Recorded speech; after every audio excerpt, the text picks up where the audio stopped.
Teacher the video limaro teacher Cambridge Mathematics Primary 4 exercise 1.1 ka teacher number 7 လေးကိုရှင်းပြသွားမှာဖြစ်ပါတယ်။အဲဒီတော့ teacher တို့ number 7မှာဆိုလို့ရှိရင်အဓိကသူပြောထားတဲ့အကြောင်းအရာလေးက linear sequence နဲ့ non linear sequence ရဲ့အကြောင်းအရာလေးကို teacher တို့ပြောထားတာပေါ့နော်။အဲ့ဒီမေးခွန်းလေးနဲ့ပတ်သက်တဲ့ဟာကိုပြောထားတာပေါ့။အဲ့တော့ teacher တို့ linear sequence လို့ linear လို့ပြောလိုက်လို့ရှိရင် linear ရဲ့ definition ကဘာလဲဆိုတာကိုအရင်ဆုံးသိနေဖို့လိုအပ်တယ်။ပြီးတော့ non linear ဆိုတာဘာလဲဆိုတာကို teacher တို့ definition လေးကိုသိနေဖို့လိုအပ်တာပေါ့နော်။အဲ့တော့ linear လို့ပြောလိုက်လို့ရှိရင် तू ကတစ်ဖြောင့်ထဲသွားနေတာကိုပြောတာ။မြင်းတစ်ဖြောင့်ထဲအတိုင်းသွားနေတာကိုပြောတာ။အဲ့တော့ sequence လို့ပြောတာဖြစ်တဲ့အတွက်ကြောင့်မလို့ sequence ကတော့ teacher တို့ gain စဉ်တန်းကြီးပေါ့နော်။အဲ့တော့ gain စဉ်တန်းတစ်ခုရှိတယ်။အဲ့ဒီ gain စဉ်တန်းဒီ2 4 6 and so on ပေါ့နော်ဒီ gain စဉ်တန်းတစ်ခုရှိတယ်ဆိုအဲ့ဒီ gain စဉ်တန်းတစ်ခုမှာ teacher တို့ကတိုးသွားတာပဲဖြစ်ဖြစ်ရော့သွားတဲ့ကဏ္ဍပဲဖြစ်ဖြစ်ဘယ်ကဏ္ဍပဲဖြစ်ဖြစ်တိုးသွားတယ်ဆိုလို့ရှိရင်လည်းတိုးနေတဲ့ကဏ္ဍလေးဒီတိကျနေရမှာပေါ့နော်ကိန်းကဏ္ဍတစ်ခုပဲဖြစ်နေရမှာပေါ့ဥပမာနှစ်တိုးသွားတယ်ဆိုလို့ရှိရင်နှစ်ကြီးပဲတိုးသွားတာနောက်ကိန်းရခြင်းရှေ့ကိန်းမှာနှစ်ပေါင်းတယ်နောက်ထပ်ကိန်းတစ်ခုရခြင်းနဲ့ဆိုလို့ရှိရင်ရှေ့ရကိန်းတစ်ခုမှာနှစ်ပေါင်းတယ်ဒီလိုပုံစံမျိုးပဲတမတ်ထဲတွားနေတဲ့ပုံစံမျိုးကိုခြေတို့အဲ့ဒီ sequence ကို linear sequence လို့ခေါ်တာဖြစ်ပါတယ်နောက်တစ်ခုက non linear sequence ဒါဆိုရင် non linear sequence ကတော့သူနဲ့ဆန့်ကျင်ဘက်ပေါ့အဲ့တော့ပထမကိန်းမှာဥပမာတစ်ချက်က1ယူတယ်1ယူပြီးသွားလို့ရှိရင်1မှာခြေက2ပေါင်းတယ်2ပေါင်းတယ်ဆိုခြေတို့ဘယ်လောက်ဖြစ်သွားမလဲ3ဖြစ်သွားမယ်အဲ့တော့ဒီကနေဒီကိုသွားတဲ့အခါမှာ adding 2လောက်လိုက်တယ်ပြီးရင်နောက်ထပ်တစ်ခုဒီခြေတို့နောက်ထပ်ကိန်းကဏ္ဍတစ်ခုရကျင်တဲ့အခါမှာ2မပေါင်းတော့ခြေက3ပေါင်းတယ်ပေါ့နော်ဒါဆိုခြေတို့6ရမယ်ပြီးတော့ခြေတို့4ပေါင်းတယ်ဆိုခြေတို့10ရမယ်အဲ့တော့ဒီ sequence ဖြစ်လာတဲ့ပုံစံဒီတမတ်ထဲမဖြစ်ဘူးကိန်းကဏ္ဍတစ်လုံးကိုပဲခြေတို့ addition လုပ်ပြီးမှတိုးသွားတာမျိုးမဟုတ်ဘူးကိန်းကဏ္ဍတွေဒီတစ်ခုပြီးတစ်ခုကပို့လာတာမျိုးရောလာတာမျိုးဖြစ်တယ်ပေါ့နော် linear ပုံစံနဲ့မဟုတ်ဘူးမြင်းဖြောက်တောင်းတဲ့ပုံမှာပဲ cherish ရှိနေတဲ့အမှတ်မျိုးမဟုတ်ဘူးအဲ့လိုမျိုး sequence မျိုးကိုကြာရင်ကျွန်တော်တို့ဘယ်လို sequence လို့ခေါ်လဲဆိုရင် non linear sequence လို့ခေါ်တာဖြစ်ပါတယ်အဲ့တော့အဓိကပြောချင်တာဒီ linear sequence ဆိုတာကတစ်ဖြောင့်နဲ့တွားနေတဲ့ကိန်းစဉ်တက်ကိန်းကဏ္ဍတစ်ခုတည်း addition လုပ်တယ်ဆိုလဲကိန်းကဏ္ဍတစ်ခုတည်းကပဲတိုးသွားတာမျိုးပေါ့နော်ဒါမှမဟုတ်လို့ရှိရင်ကိန်းကဏ္ဍတစ်ခုတည်းကပဲရော့သွားတာမျိုးကိုဒီ linear sequence လို့ခေါ်တာဖြစ်ပါတယ် non linear sequence ဆိုလို့ရှိရင်တော့အဲ့ဒီကိန်းကဏ္ဍတစ်ခုတည်းပဲပေါင်းခြင်းနှုတ်ခြင်းဒါမျိုးမဟုတ်တော့တစ်တိုးတယ်တစ်ပေါင်းတယ်ပြီးသွားတဲ့အခါမှာနှစ်ပေါင်းတယ်ပြီး zero 3ပေါင်းတယ်ကိန်းကဏ္ဍတစ်ခုနဲ့တစ်ခုနဲ့ဂျားထဲမှာaddition လုပ်သွားတာဒီဒါမှမဟုတ်ရင် subtract လုပ်တာ multiply လုပ်တာ divide လုပ်တာ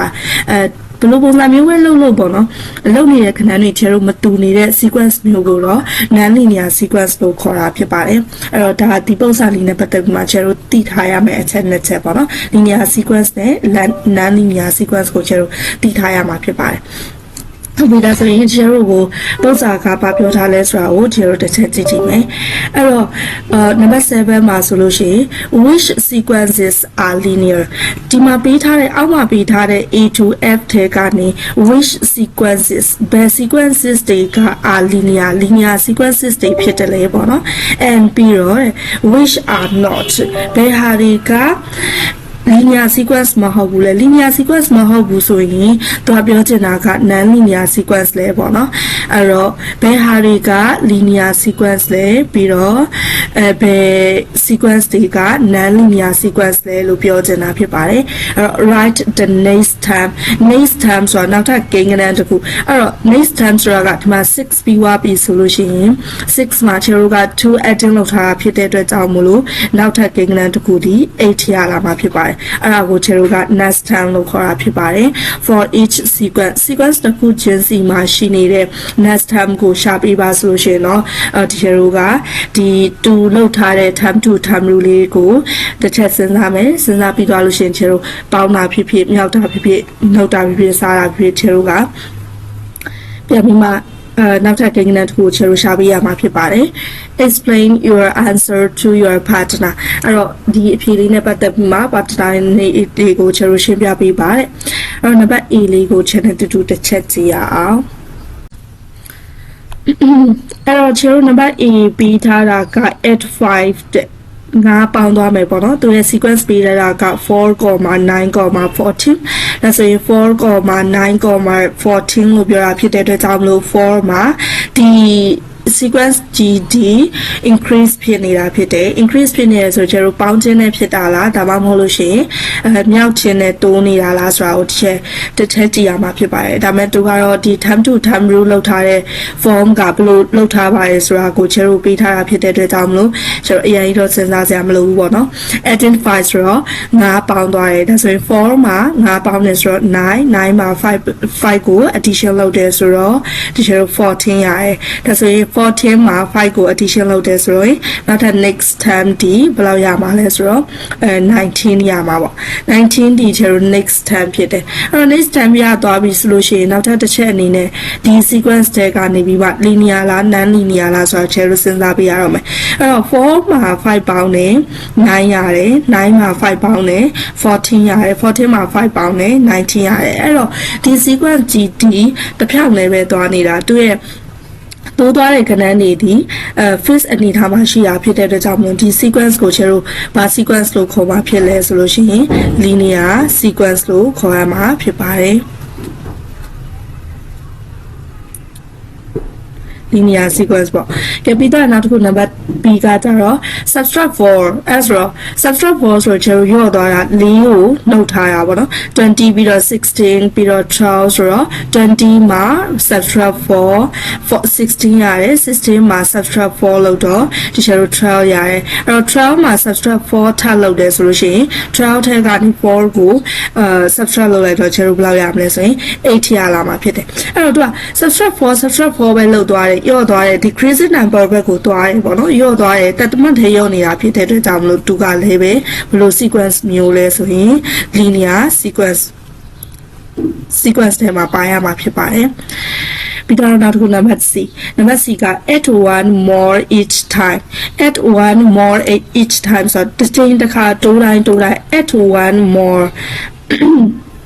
တစ်ထပ်ပြီးတိုးသွားရမှာပေါ့တစ်ပို့ပြီးတိုးသွားရမှာဖြစ်ပါတယ်အဲ့တော့သူပေးထားတဲ့ sequence က2ပြီးတော့3လာတယ်2ပြီးတော့3လာတယ်ဆိုရင်ဒီလိုက adding 1လောက်လိုက်တယ်ပြီးရင်3ပြီးတော့5လာတယ်ဆိုတော့ adding ဘယ်လောက်လောက်လိုက်တာလဲဆိုရင်ကျတော့2လောက်လိုက်တယ်ပေါ့နော်ပြီးတော့တဲ့အခါမှာone more each time တစ်ချိန်တစ်ခါတိုးတိုင်းတစ်ကိုထပ်ပေါင်းပြီးတိုးပေးရမှာဖြစ်တဲ့အတွက်ကြောင့်မလို့နှစ်တိုးထားရဲဆိုအခုတစ်ခါမှာကျတော့က3ကိုတိုးပေးရမှာဖြစ်ပါတယ်အဲ့တော့3ထပ်တိုးတဲ့အခါမှာ3 plus 5 plus 3ဆိုတော့ကျတော့က next term ဒီ8ရမယ်အဲ့တော့သူတိုးထားတဲ့ပုံစံဒီ linear sequence ပုံစံမျိုးတိုးနေတာမဟုတ်ဘူးဆိုတော့ဒီကျတော့ဒီ sequence အမျိုးအစားဒီ non linear sequence အမျိုးအစားထဲမှာပါမှာဖြစ်ပါတယ်ဒီတော့ခါကျတော့ number D လေး number D ကကျတော့ multiply by 3ဆိုတော့အင်္ဂလိပ်တစ်ခုကိုဒီချေတို့က multiply ကဘာလုပ်တာလဲဆိုရင်မြောက်တာအဲ့တော့မြောက်တယ် by 3 3နဲ့မြောက်တယ်ပေါ့နော်ဒါဆိုရင်2 multiply 3ဆိုတော့6ရတယ်6 multiply 3ဆိုတော့ချေတို့18ရမယ်18 multiply 3ဆိုရင်ဘယ်လောက်ရမလဲဒါလေးကိုချေတို့တွက်ပေးရမှာဖြစ်ပါတယ်အဲ့တော့18 multiply 3က54ရမှာဖြစ်ပါတယ်ဒါဆိုရင် next time ဒီ54ဖြစ်မယ် multiply by 3ပဲပြောနေတာဖြစ်တဲ့အတွက်ကြောင့်မလို့ဒီလိုမျိုး sequence ကိုဘာ sequence လို့ခေါ်မှာလဲဆိုရင် linear sequence လို့ခေါ်ရမှာဖြစ်ပါတယ်ပြီးတော့ number E ကကြတော့ subtract 1 less than each time subtract လုပ်ပေးရမှာဖြစ်တယ်1 less each time တစ်ချိန်တစ်ခါရော့တိုင်းတစ်ကိုရော့ပြီးနှုတ်ပေးရမှာပေါ့နော်အဲ့တော့15နဲ့ကနေ15ကနေပြီးမှ41ဖြစ်သွားရဲဆိုတော့50တဲကနေ41ဖြစ်သွားရဲဆိုတော့ကျတို့ဘယ်လောက်ရော့သွားတာလဲ50တဲကနေ41 subtract လုပ်တော့minus 9 subtract 9ပေါ့ဒါဆို41ကနေ33ဆိုရင်သူကတစ်ချိန်ရော့တိုင်းတစ်ကိုရော့သွားမယ်ဆိုတော့သိကြတယ်ဒီချေတို့ minus 8ကိုနှုတ်ထားတာဖြစ်ပါတယ်အဲ့တော့33ကနေပြီးမှလည်းချေတို့ဘယ်လောက်ကိုနှုတ်ပေးရမှာလဲဆိုရင် minus 7 ကိုနှုတ်ပေးရမှာဖြစ်တယ်ဒါဆိုရင်33ကနေပြီးမှ7ကိုချေတို့နှုတ်လိုက်တဲ့အခါမှာ next term ဒီ26ရလာမှာဖြစ်တယ်အဲ့တော့သူရော့သွားတဲ့ပုံစံလည်းမတူတာဖြစ်တဲ့အတွက်ကြောင့်မို့လို့ဒီ sequence ကိုnon linear sequence လို့ခေါ်မှာဖြစ်ပါတယ်။ number F ကိုကြည့်အောင် number F ကကြတော့ divide by 2 2နဲ့ divide လုပ်မယ်2နဲ့ divide လုပ်မယ်ဆိုရင်ဒီမှာရှိနေတဲ့ sequence တစ်ခုလုံးကို2နဲ့ divide လုပ်မှာ32ကိုဒီလို2နဲ့ divide လုပ်လိုက်တဲ့အခါမှာနောက်ထပ် next 10ရလာမှာဒီ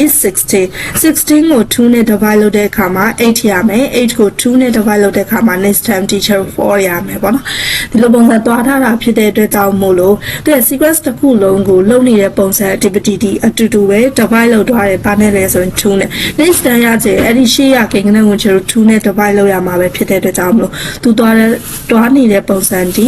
linear ပုံစံဖြစ်တယ်ဒါကြောင့်မလို့ဒီ sequence ကိုကျွန်တော်ဘာ sequence လို့ခေါ်ရမှာလဲဆိုရင် linear sequence လို့ခေါ်ရမှာဖြစ်ပါတယ်အဲ့တော့ဒီသင်ခန်းစာကဒီ exercise ကကြတော့ကျွန်တော်ဒါ linear sequence နဲ့non-linear sequence ကိုအဓိကနားလည်ဖို့အတွက်ထည့်ထားပြီးတဲ့သင်ခန်းစာလေးဖြစ်ပါတယ်နားလည်မယ်လို့လည်းထင်ပါတယ်